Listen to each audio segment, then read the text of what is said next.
haydi yine dönüp haydiye.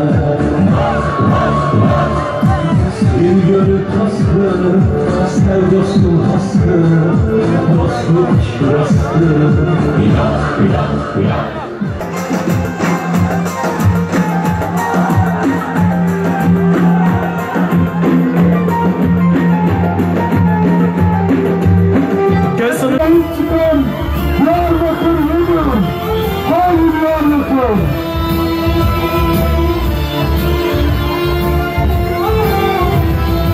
Allah hepsinin yerini cennetül fidevs etsin.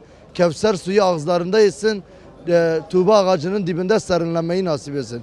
Bunlar Türkiye için, bunlar İslamiyet için, bunlar Müslümanlar için, bunlar bizim namusumuzu korumak için eli boş tankın önüne atladılar. Benim vergimle, senin verginle, şu arkadaşlarımızın vergisiyle Türkiye Cumhuriyeti'nde aldıkları maaşı Peygamber ocağında o ocağın ismini de kötüleyip terör örgütüne yardım ve yataklık yapıp sivil, yaşlı, kadın, çoluk, çocuk demeden ülkede Müslümanları tanklarla ezdiler. Allah bunları kahhar ismiyle kahretsin. Bunlar bu dünyada rahat görmediği gibi ahirette de görmeyecek. Bunlara idamın gelmesini talep ediyorum. Bunlar vatan haini. Bunlar İslam şehididir. Bunlar benim senin rahatın için çok özür dileyeceğim. Eğer ki darbe yerine gelmiş olsaydı, eğer ki Genelkurmay Başkanı destek vermiş olsaydı, imansız bir Genelkurmay Başkanımız olmuş olsaydı ve eğer ki halk da uyumuş olsaydı, 1960'taki gibi uyumuş olsaydı, bugün emin olun ki darbe yerine gelmiş olurdu ve benim senin gibi Müslümanların şerefiyle oynanacaktı. Çeşitli yerlerde ağza alınmayacak, anlayın. Oramıza buramıza joplarla müdahale edilecekti. Allah onların hesabını ters çevirdi.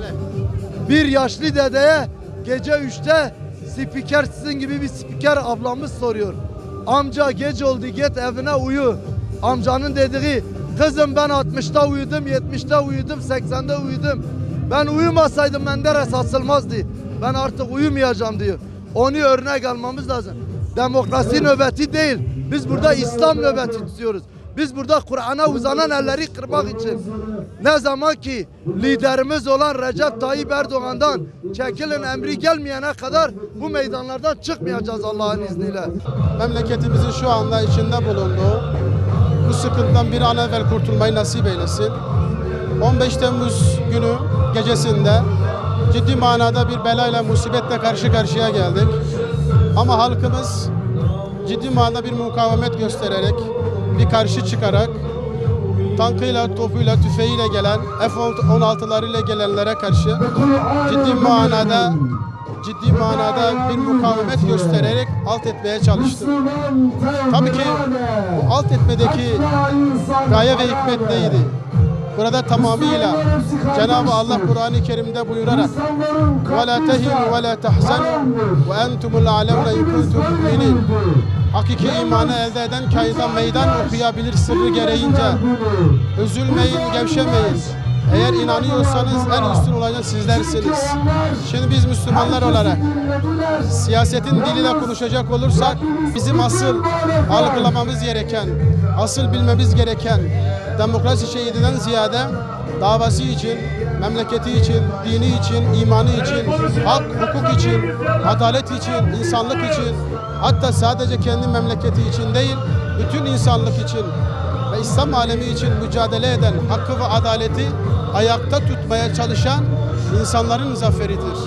Yoksa sadece bir beşer ürünü olan demokraside bunu sınırlandırmak, sadece ona mal etmek, dünyada ve Türkiye'de bulunan bütün Müslümanlara bir nevi hakaret olabilir.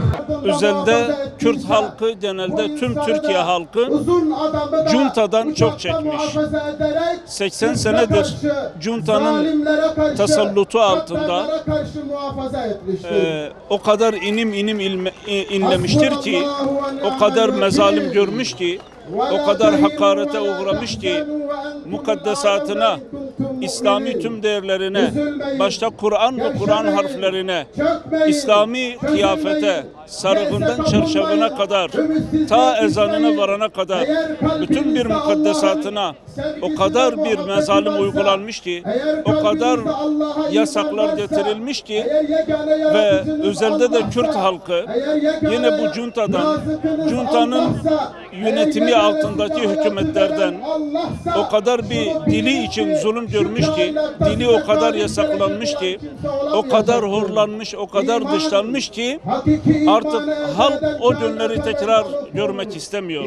Dolayısıyla genelde tüm Türkiye ama özelde Kürt halkı dinine sahip çıkmak için, Kur'an'ına sahip çıkmak için, mukaddesatına sahip çıkmak için, özellikle manevi manadaki kazanımlarına sahip çıkmak için, bunları tekrar elinden kaçırtmamak için meydanlardadır. Aslında halkta o imani coşku galayana gelmiştir. Halk bu saldırının, bu darbenin sadece küçük bir juntadan kaynaklanan bir darbe olmadığını, aslında topyekun bir küfrün ortak harekatı olduğunu, bu saldırının bir Haçlı zihniyeti olduğunun çok iyi farkındadır. Yani açıkçası demokrasi şehidi kavramı doğru bir kavram değil.